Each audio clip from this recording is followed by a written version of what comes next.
Alright, so I just got back from the post office and we got base coat color for the Cadillac because we're going to do a little bit of body work, fender, bumper. We got 2 rolls of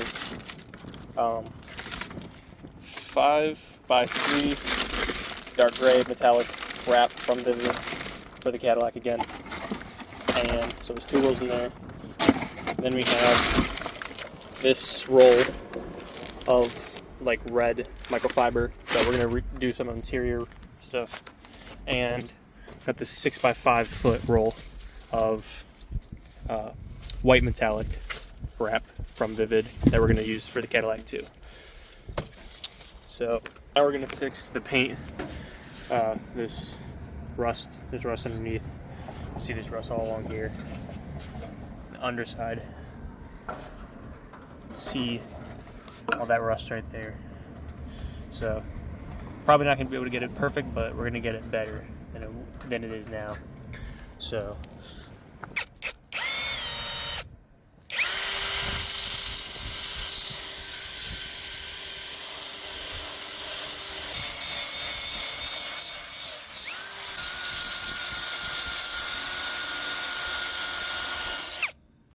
alright, so the battery died on this. I got a pretty good amount done. So I'm just using, while I was charging, I'm using these sanding blocks to get rid of this rust. It's completely rotted through, so it's not gonna be perfect. And then just sanded down these other spots where there was rust, so prevent future failure. And this is all just grease, which I have to use a degreaser on. And I got these alcohol wipes to clean up the area for when I paint. We use a Rust-Oleum rust converter reformer to clean this up.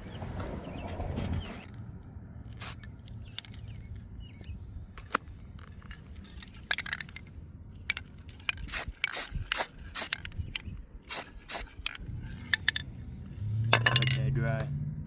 Okay, so I got a little bit ahead of myself, didn't record everything, but so I sanded it all down and started spraying the first coats of base coat. I didn't even use primer, and it's looking decent so far.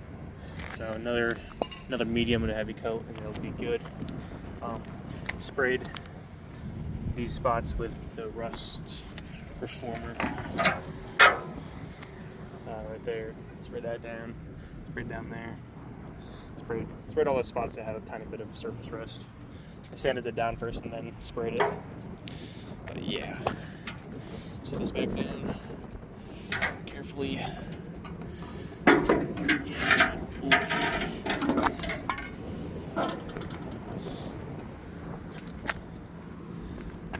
And yeah.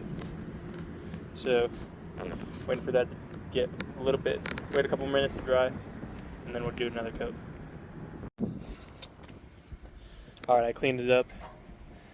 It's not perfect, but it's better than it was. So yeah, I'm not concerned about that because it's just going to get wrapped over. But let's put this back on now. Got to get these new clips in place. The other one's broke. However you get them in place. Okay, I got the clips in. These clips I got weren't exactly the right fit. So this piece right here, I had to cut it shorter to make it fit inside that groove. So I just snipped these bottom to make it shorter, and they went in. So now it's actually time to get the fender going on. Alright, so I got to remove this headlight. Right now it's just held on by these two, so I'm going to remove that first. Okay, I did a little bit more work off camera. I got the fender in. I sanded this down more to make less scratches, so when I put the wrap on, it doesn't peek through. But dang, I messed up this fender big time. I opened the door on accident while I was installing it, and it completely bent this. So, I mean, I'm not too worried because I'm planning on replacing these fenders sometime soon, or in the near future, because this was just a not a permanent fix, just something to make it look okay in the meantime. But yeah, so that's in now. Headlights in now. Headlights are good. So yeah, this thing is gonna be ready for wrap soon. All right, guys. So now I had to do a little bit of troubleshooting because cylinder 2 was misfiring, but it ended up being the ignition coil. So I just swapped that out for the original one, and yeah. So now I'm gonna be taking off this piece back here. I believe it's just for the bracket, for the engine cover. So it serves no purpose now since I don't run the engine cover. So take it off, and it'll look a little bit nicer. And of course, it is one size up. I'll be right back, guys. All right, so I took it off, and it looks much cleaner. Just shows more without this on. And that's going to conclude the video. If you guys enjoyed, feel free to hit the like button. If you aren't already, feel free to subscribe. And yeah, I'll see you guys next time.